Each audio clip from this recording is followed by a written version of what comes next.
मेरा नाम निशा भाटी है। मैं गुड़गांव से हूँ और मेदांता में फ़र्स्ट टाइम मैं तब आई थी जब मुझे काफ़ी तेज़ पेन हुआ था एक यूरेटरिक स्टोन की वजह से। हम सबसे पहले यूरोलॉजिस्ट के पास आए थे, डॉक्टर HS तलवार।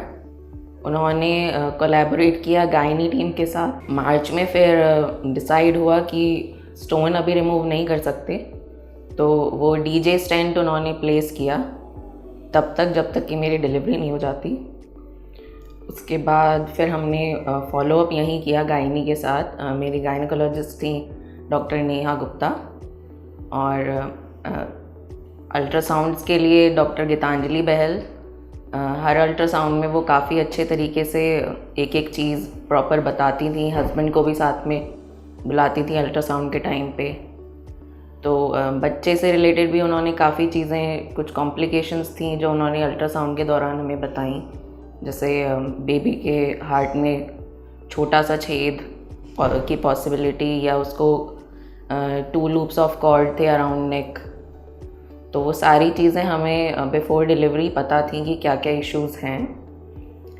इन सब के बाद भी डॉक्टर ने काफ़ी बहुत काम एंड कंपोज रही वो, कोई पैनिक क्रिएट नहीं किया। उन्होंने कहा कि हम नॉर्मल डिलीवरी ही ट्राई करेंगे, कोई ऐसे हाइप क्रिएट नहीं किया कि आप सिजेरियन के थ्रू ही डिलीवर कर पाओगे, नॉर्मल पॉसिबल नहीं है। उनका यही पर्पस था कि बेबी प्रीमेच्योर ना हो और 37 वीक तक हम जा पाएँ। 37 वीक जब मेरे कंप्लीट हुए तो नॉर्मल के लिए हम लोग गए, पर ड्यूरिंग नॉर्मल डिलीवरी भी बेबी का हेड अलाइन नहीं था। तो डॉक्टर ने हमें लास्ट टाइम पे बताया कि हम फर्दर अगर नॉर्मल की ट्राई करेंगे तो बीच में कुछ कॉम्प्लिकेशन एकदम से आ सकता है और समस्या बढ़ सकती है।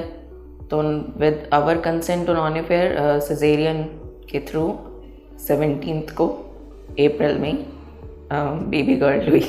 मेदांता आने का मेन रीज़न हमारा यही था क्योंकि फैमिली में भी फादर इन लॉ का यहीं से ट्रीटमेंट था, तो हमें पता था कि यहाँ पे डॉक्टर्स का आपसी कोलैबोरेशन काफ़ी अच्छा है। आपको अगर आपके किसी कंडीशन में 2 या 2 से ज़्यादा डिपार्टमेंट्स अगर इन्वॉल्व हैं तो पेशेंट को एक डिपार्टमेंट से दूसरे डिपार्टमेंट जाने की ज़रूरत नहीं है। जो आपके डॉक्टर हैं वो खुद एडवाइस दूसरे डिपार्टमेंट से सीख कर लेते हैं, आपको नहीं दौड़ाते हैं। तो क्योंकि मेरे केस में भी मोर देन 1 डिपार्टमेंट इन्वॉल्व थे, तो हमने फिर यहाँ आना ही बेटर समझा। और फ़िलहाल सब कुछ ठीक है, बेबी भी बिल्कुल ठीक है। अब बस फॉलोअप के लिए आ रहे हैं हम लोग यहाँ पर, और यूरेटरिक स्टोन के लिए फिर से फॉलोअप करना है यूरोलॉजिस्ट को। तो निशा came to the hospital with the very severe sudden onset pain. जब हमने एवेल्युएट किया तो पता चला वो जो पेन था, एक्यूट पेन, वो एक पथरी के कारण था जो कि यूरेटर में थी।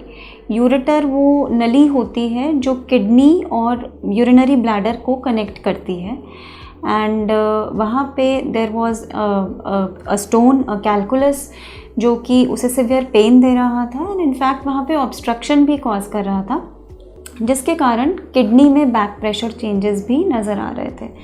So once this diagnosis was made, we took the consultation of the urologists and they suggested that because of the obstruction that it was leading to, उसको surgical correction की ज़रूरत थी। So at 32 weeks of her pregnancy, she underwent this urological procedure for the removal of the stone. वो पथरी को निकालने के लिए उन्होंने एक सर्जरी करी और यूरेटर में एक स्टेंट डाला, जो स्टेंट उनकी डिलीवरी तक अंदर ही रहा। इनफैक्ट अभी रिसेंटली वो डिलीवर हुई हैं और अभी भी वो स्टेंट है, which the urologist plans to remove some time later. So at that time Nisha बहुत एंशियस थी, स्कैर्ड थी पेन के कारण।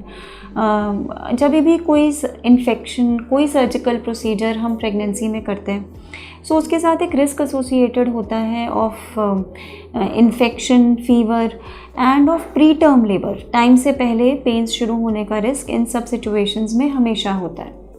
सो हमने उनको अप्रोप्रिएट उस वक्त एंटीबायोटिक कवरेज दिया, इंजेक्शंस दिए जिससे कि बच्चे के फेफड़े मजबूत हो सकें, ताकि यदि समय से पहले भी डिलीवरी होती है तो बच्चे को सांस लेने में ज़्यादा तकलीफ़ ना हो। हमने कुछ यूट्राइन रिलैक्सेशन के लिए इंजेक्शंस दिए so that we could tide over that time, and the surgical procedure went off well. After that we kept monitoring her, and then towards the 9th month, when she reached full term, we did a delivery for her. It was a cesarean delivery. बच्चे को in the pregnancy period ultrasound पे कुछ heart में blood vessel अबनॉर्मैलिटी और एक छोटा सा ventricular septal defect भी डायग्नोज हुआ था। But when the child was born the child cried immediately, and उसको मतलब पीडियाट्रिक कार्डियोलॉजिस्ट से असेस कराया गया, and so far the child is doing well, and they plan to repeat the child's heart assessment after a month. So Nisha showed a very good recovery after her cesarean delivery. Urine में infection फिर भी थोड़ा रहा, जिसके लिए हमने appropriate antibiotics दिए, and I believe जो उसको थोड़ी यूरिनरी सिम्टम्स अभी हैं वो स्टेंट के रिमूवल के बाद ठीक हो जाएंगे. So she was a patient who was very very anxious and worried, but I am very happy that we could give her a good outcome despite all the problems that she faced.